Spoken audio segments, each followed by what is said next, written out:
ഉൽപ്പത്തി അധ്യായം 29. യാക്കോബ് കാൽനടയായി പൗരസ്ത്യരുടെ ദേശത്തേക്ക് സഞ്ചരിച്ചു. അവൻ നോക്കിയപ്പോൾ ഇതാ വയലിൽ ഒരു കിണർ. അവിടെ അതിനു മുന്നിലായി 3 ആട്ടിൻപറ്റങ്ങൾ കിടക്കുന്നുണ്ടായിരുന്നു. കാരണം ആ കിണറ്റിൽ നിന്നാണ് അവർ ആടുകളെ കുടിപ്പിച്ചിരുന്നത്. കിണറിൻ്റെ വായ്ക്കല്ല് വലുതായിരുന്നു. അവർ ആട്ടിൻപറ്റങ്ങളെയെല്ലാം അവിടെ ഒരുമിച്ച് കൂട്ടുമ്പോൾ കിണറിൻ്റെ വായ്ക്കല്ല് ഉരുട്ടിമാറ്റി ആടുകൾക്ക് വെള്ളം കൊടുത്തിരുന്നു. അത് കഴിഞ്ഞ് കല്ല് കിണറിൻ്റെ മുകളിൽ യഥാസ്ഥാനം തിരികെ വെക്കുകയും ചെയ്തിരുന്നു. യാക്കോബ് അവരോട് ചോദിച്ചു, എൻ്റെ സഹോദരന്മാരെ, നിങ്ങൾ എവിടെ നിന്നാണ്? ഞങ്ങൾ ഹാരാനിൽ നിന്നാണ് എന്നവർ മറുപടി പറഞ്ഞു. അവൻ വീണ്ടും ചോദിച്ചു, നിങ്ങൾ നാഹോറിൻ്റെ മകൻ ലാബാനെ അറിയുമോ? അറിയും എന്നവർ പറഞ്ഞു.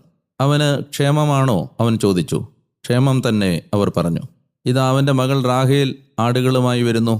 അവൻ പറഞ്ഞു, പകൽ ഇനിയും ഏറെയുണ്ടല്ലോ, ആടുകളെ ഒരുമിച്ച് കൂട്ടാനുള്ള നേരമായിട്ടില്ല. ആടുകൾക്ക് വെള്ളം കൊടുത്തിട്ട് നിങ്ങൾ പോയി അവയെ മേയിക്കുക. അവർ പറഞ്ഞു, ഞങ്ങൾക്ക് സാധിക്കുകയില്ല.